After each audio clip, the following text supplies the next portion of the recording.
this video, we will be discussing about minimum cost to make at least one valid path in a grid. Given an m cross n grid, each cell of the grid has a sign pointing to the next cell you should visit if you are currently in this cell. The sign of the grid can be 1, which means go to the cell to the right, 2 means go to the left cell, 3 means go to the lower cell, and 4 means go to the upper cell. Notice that there could be some signs on the cells of the grid that point outside the grid. You will initially start at the upper left cell 0, 0. A valid path in the grid is a path that starts from the upper left cell and ends at the bottom right cell following the signs on the grid. The valid path does not have to be the shortest. You can modify the sign on a cell with cost equals to 1. You can modify the sign on a cell one time only. Return the minimum cost to make the grid have at least one valid path. So what they are saying is that in the input, we are given an m cross n grid inside of which we are having four values 1, 2, 3, 4. These four values denote the direction in which we can go from a particular cell.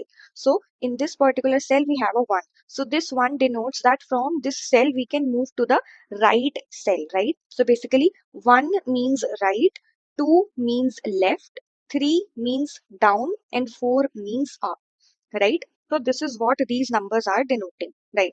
Now, in this particular grid, what they are saying is that initially we are at this point 0, 0, and we need to reach the bottom right cell, which is m minus 1, n minus 1, right? Now, when we are at a particular cell, as you can see that this has a 1, so it can move only here, right? But what we can do is that we can modify this. Right now it is having 1, but we can make it either 2, 3, or 4. But if we will change this, then that will incur us a cost of 1, right? If we won't change it, then the cost will be 0. Otherwise, it is going to be 1, right? Now, we need to find a valid path starting from this cell and ending at this particular cell with the minimum cost, right? And that minimum cost we need to return in our answer. So this is what we need to do, right?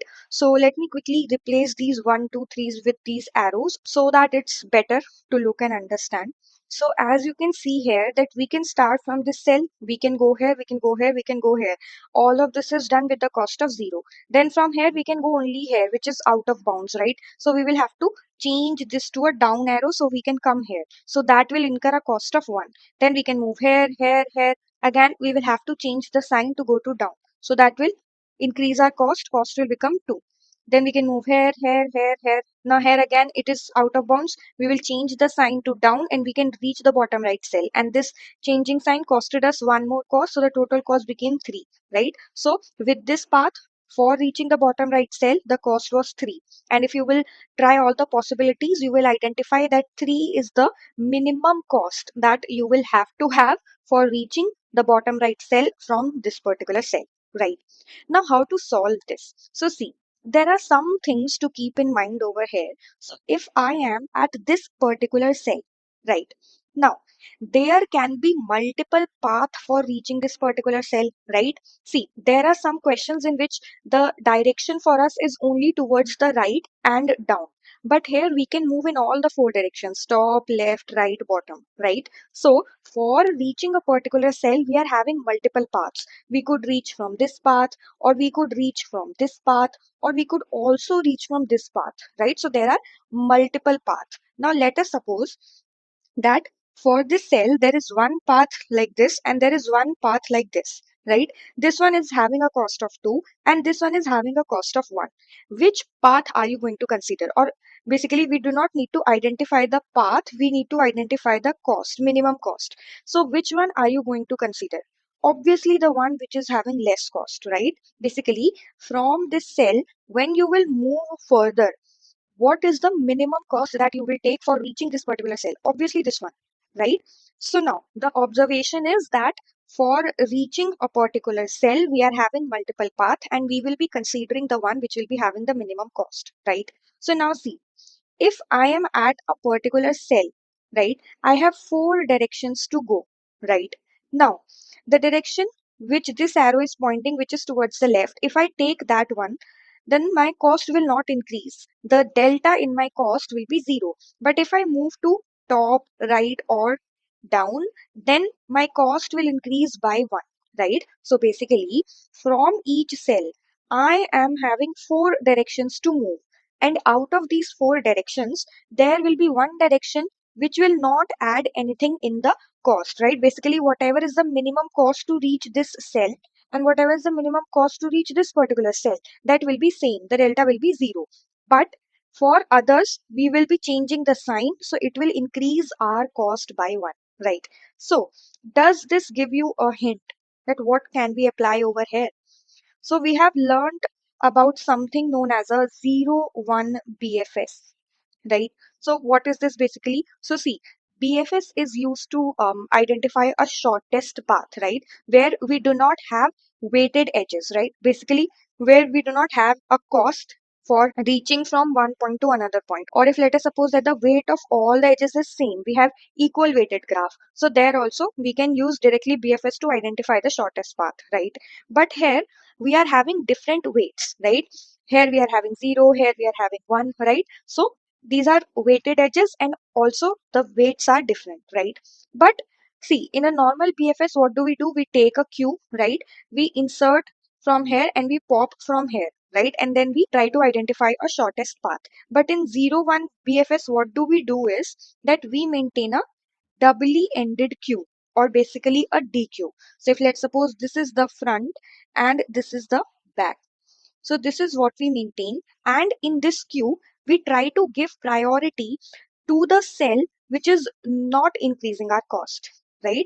Because see, ultimately we need to minimize our cost. So that is why we will be giving priority to the one which is not adding anything into our cost, right? So basically, whichever is giving you the lesser cost, basically where we are not increasing our cost, that we push from the front, and wherever it is increasing our cost, that we push from the back.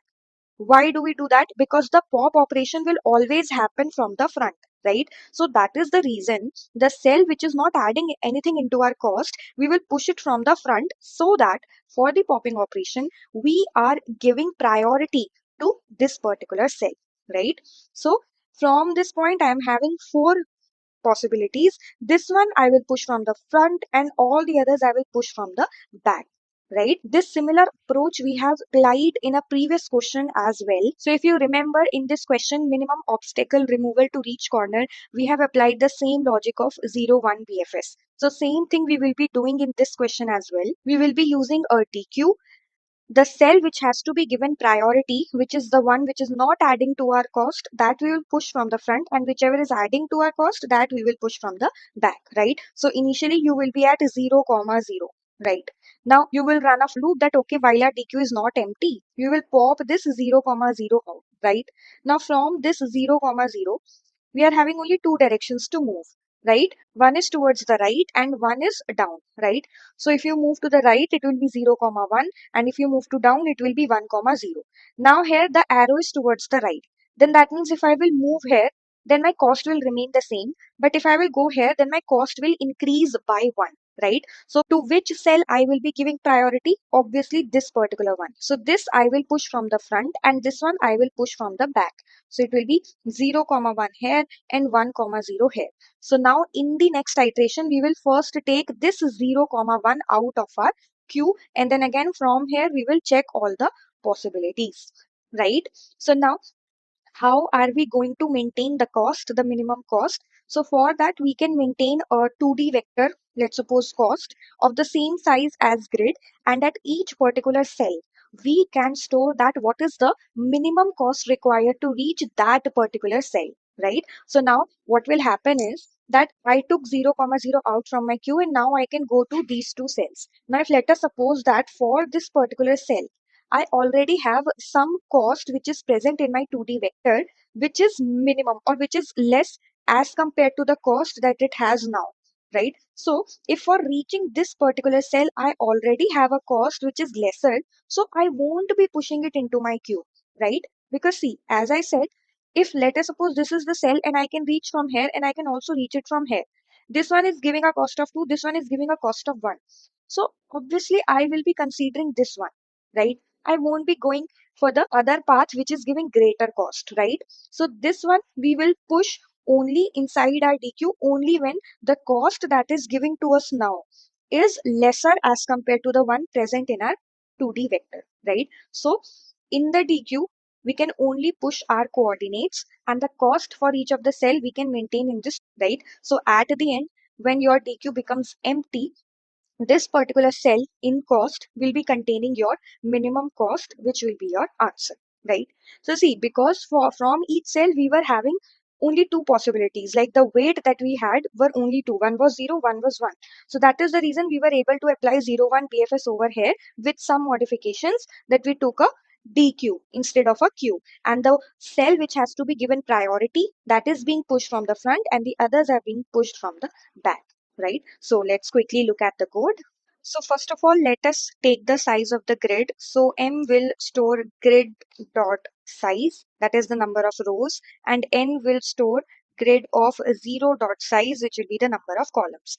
Then we are having four directions to move from a particular cell, right? So we will create a vector of vector named directions, and we will store our directions in that, right? So let's name it directions, and this is going to store all the four directions.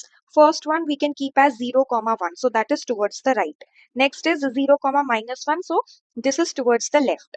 Next is 1 comma 0, this will be towards the bottom, and next will be minus 1 comma 0, so this will be towards the top, right? Now that we have the directions, let's create our DQ. In this DQ we will be storing the coordinates, that is the row and the cell. So it will be storing a pair of int comma int, we will name it D, right? Now initially in our DQ from the front, we will push 0 comma 0, which is our initial cell, right? Let me write T here. Then we also made a cost vector, a 2D cost vector for storing the minimum cost for each of the cells, right? So here what we will do is we will create a 2D vector named cost. Its size will be m cross n, right? So vector int n, and initially we can keep all the values as int max, because since we will be taking the minimum of the cost, so the initial value can be the maximum number, right? Now what we'll do is, when we have inserted our initial cell into the DQ, then in the cost we will mark the cost for reaching this cell as 0, right? Because initially we are at this particular cell, so for reaching this cell the cost will be 0 only, right? Now we will start applying BFS, that while our DQ is not empty, right? What we will do? We will take the first element or the first pair from the queue out from the front, right? So that will give us a row and a column, right? So it will be D dot front, and then we will pop it from the front from the DQ, right? Now from this particular cell, row comma column, I might be having four directions to move, which I have defined in this vector, right? So what we will do is we will run a for loop inside these directions, okay? So int direction equals to 0, direction less than 4, direction plus plus, right? Now inside this, my new row will be whatever is the current row plus in the directions vector, whatever is present at direction comma 0, right? And my new column will be whatever is the column right now plus whatever is present in the directions vector at the index direction comma 1, right? So this will be my new row and new cost. Now what will be the delta or the new cost? So see, if my row comma call index in grid, right, whatever is it having, if it is not equals to my direction plus 1, right? So see, our direction is starting from 0 and going till 3, right? So basically we are having 0, 1, 2, 3, and in the grid we are having 1, 2, 3, 4, right? So that is why we are checking by doing direction plus 1, right? So if these are not equal, then the cost will be 1, otherwise it will be 0, right? So basically, if let us suppose that the grid is having 2, so for the direction plus 1, for the values 1, 3 and 4, the cost will be 1, and for 2 it will be 0. So this is the condition that we have put. So this is the delta, right, which will be added to the current cost, right? Now for this direction, first we need to check that is it a valid direction or not, right? Because as we know, from the starting cell we can only move towards the right and bottom, because we do not have any cell on the left or the top, right? So we need to check that if this new row comma new column is a valid cell in the grid or not. So for that we can create a function is valid, and inside this we will pass the new row, new column, the number of rows and the number of columns, right? So if it is valid, and as I said you that if for reaching this particular index, new row comma new call, if I already have a cost which is lesser, then I won't be pushing it again into my queue, right? So see, what will be my new cost? So whichever is my current row comma column, whichever is my current coordinate, right? When I will move to this particular coordinate, what will be the cost? The cost for reaching this point plus whatever is the delta that I have, right? So what I will do is from the cost vector at the index row comma col, I will add the new cost or the delta in it. Now, if this new cost is less than the cost for my new coordinates, right?